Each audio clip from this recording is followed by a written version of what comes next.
So with that, we are going to go ahead and get started with our second to last session of the day. We have Pat Lamphere from Socrata, and he will be talking about security. Thanks, Claire.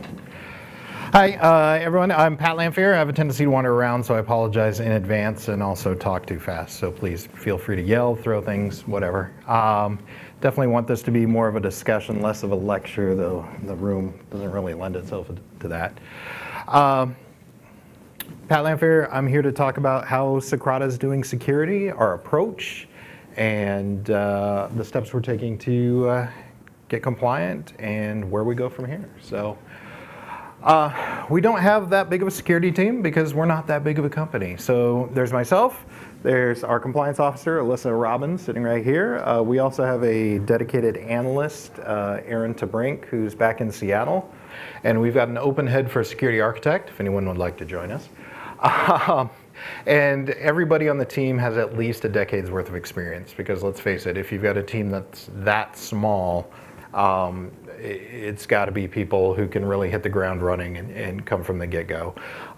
Personally, both Aaron and I came from Microsoft previously, where we built the team that successfully found multiple APT groups on Microsoft's networks.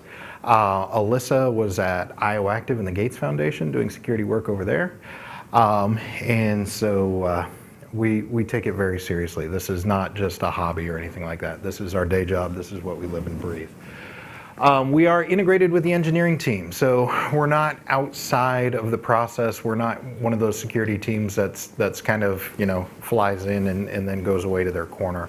I actually report directly to our CTO, and we're integrated in all parts of the engineering and development process. So they don't get to do anything without talking to us first.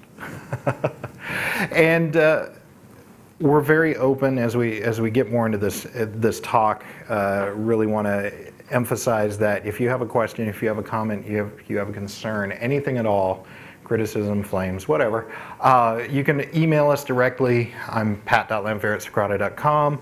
Or we also have our external address for the security team is osnap@socrata.com, or the more boring security-l@socrata.com. Those all work. So our philosophy.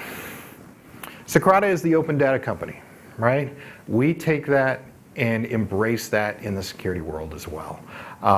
Places that have been in the past, you know, the push towards secrecy really does nobody any favors other than our adversaries. So we're very open with our controls. We're very open with the data we're finding. We're very open with our analysis results, because that makes for a stronger infrastructure for everybody. It shouldn't matter if you know what my controls are. If I'm doing them effectively, I can be perfectly and completely open with those controls and what I'm doing. And let's face it, in the world of FedRAMP and other prescribed controls, you already know what I'm doing anyway. It makes no sense for me to take my SSP, System Security Plan, in federal parlance and, you know, DRM it 8 ways from Sunday and lock it in a safe somewhere. Because that doesn't give you the information you need to feel comfortable about what we're doing. And also, the more eyes we have on everything we do, the better. Because I'm going to miss something, Alyssa's going to miss something, Aaron's going to miss something. Having more people looking at it and pointing things out is better. We don't implement things just because the regulation says we have to, right? Prime example, FIPS 140-2. Great idea. Right? The federal government is going to prescribe not only the encryption algorithms that are acceptable to be used, but also there's a vetted and testing process for those pieces of software and hardware that are used to encrypt devices. The problem is, something gets certified, if you update it, it has to get recertified. Moral of the story, anything that's a FIPS 140-2 validated product is 6 to 12 to 18 months behind on its security patches. So you've kind of solved one problem, but you've opened up a much bigger hole. So we use FIPS 140-2 algorithms, not the products. we don't implement some things. P3P, we've been getting this from a lot of our federal customers because it's a requirement that you have to have machine readable privacy policy, and P3P is the standard. P3P got pulled out of Firefox in 2006. The last people to support it was Microsoft with IE, and they just officially, when Windows 10 got released, killed that support as well. The party line for Microsoft now is recommended practice is to avoid deploying P3P privacy policies in your site. And so we have a place where the requirements and the regulations say you must do this thing that nobody on the internet supports or has enabled. So do we have P3P turned on? No. Why? Why put the engineering effort into something that's completely dead and deprecated? And then who here has had an audit where the auditor has come in and said, you need to do this because that's best practice? We don't count. All right. So having been an auditor in the past, actually on one of my very first engagements, I used that line. And the senior analyst on the team, Kevin Rich, good old boy from Gainesville, Florida, I think is where Kevin originally came from. Well, Pat, tell you what, I got here in my wallet $20 US. If you can do that, if you can exploit that, you go right ahead. Right there, that's yours. You go right ahead. I'll wait. I'll wait. You know, in his southern backwoods charm way, pointing out that, hey, just because something is theoretical doesn't mean it's actually possible or even plausible based on the other controls you have. You need to look at things in a totality of the circumstances, right? So when we hear that, we push back, usually pretty hard, because it's, okay, what is the actual risk? What is the likelihood that this is going to be taken advantage of? And we talked about open security, our openness. We live it, breathe it. We have a site, opensecurity.demo.socrata.com. We actually have IOCs, indicators of compromise, TTPs, tools, tactics, and procedures that we have seen people use against us. And we share that freely. Not a big fan of sticks, taxi, any of the ISACs, just because of the low signal to noise ratio. So not only are we putting out IP addresses and timestamps and things like that in tools scene, but we're also putting out context, which is the big portion that's missing in sticks and taxi. So compliance, the alphabet soup. Currently, we have a FSMA low ATO from CMS. It expires at the end of the year. We are postponing the renewal process in the hopes that we will be done with our FedRAMP moderate certification before that. Cross your fingers, knock on wood, pray to the HHS gods that we will get through their timeline before that. So we are, our 3 PAO audit, we went with Coalfire, and they are wrapping up their documentation right now.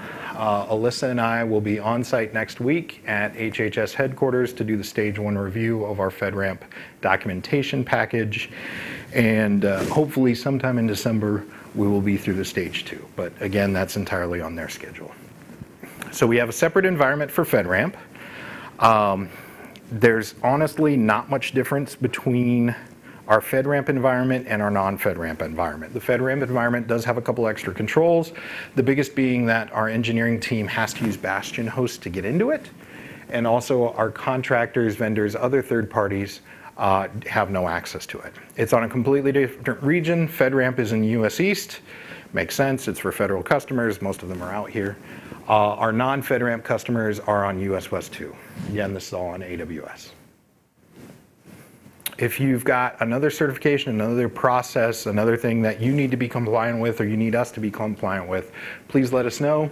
We're more than happy to map what our controls are to whatever you may have.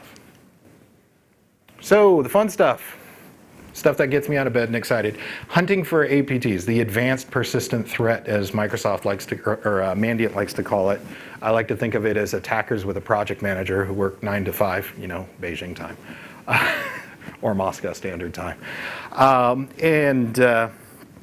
So what are we doing to actually combat those nation-state threats? Because yeah, we've got the script kiddies, we've got the political activists who think it's fun to DDoS data.healthcare.gov, you know.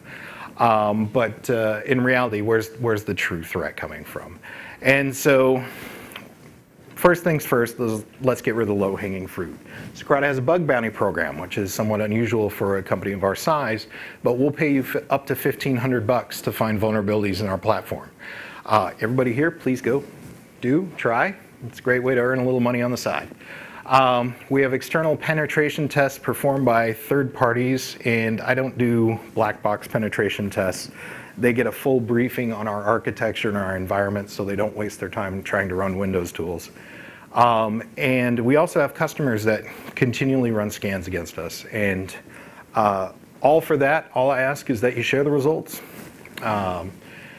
We also tune out a lot of the noise. So our IDSs, our firewalls are not configured to alert on everything. Our environment is very specific and very small footprint. So I don't have Windows signatures turned on because it's all Ubuntu, right? It doesn't make sense. Why get trapped in that noise? Things like that. Again, talked about how we're plugged into the environment and everything that we're integrated with the engineering team. Franklin and Steve in the back there can attest to me being a pain. But what we're really doing is looking for the unusual, looking for aberrant patterns of behavior. This is one of the dashboards we have, which I'm sorry it's not very easy to read here, but this right here is the fun one. This is looking at standard deviation of message sizes. So when those start to go out, you know you've got somebody doing something out of the ordinary, right? We look at pervasiveness of just common words in the logs coming from the different Linux applications and subsystems because, error or things like that. Once you see a spike, something might be worth looking into. And then, of course, it really didn't render here at all, but these are all geolocation maps of where the traffic is coming from. And, filtering out Bing, which is obnoxiously noisy, Google, which is slightly less obnoxious, things like that, is when you really start to see the outliers. So with that, granted this is a lightning talk, questions, comments, concerns, flames? I know we're limited on time, so feel free to reach out. Again, osnap@socrata.com, opensecurity.demo.socrata.com, or if you're interested in the architect role, careers.socrata.com. Yeah, it's an awesome place to work. So, questions? All right, well, thank you everyone for your time. I'll try to get us back on schedule.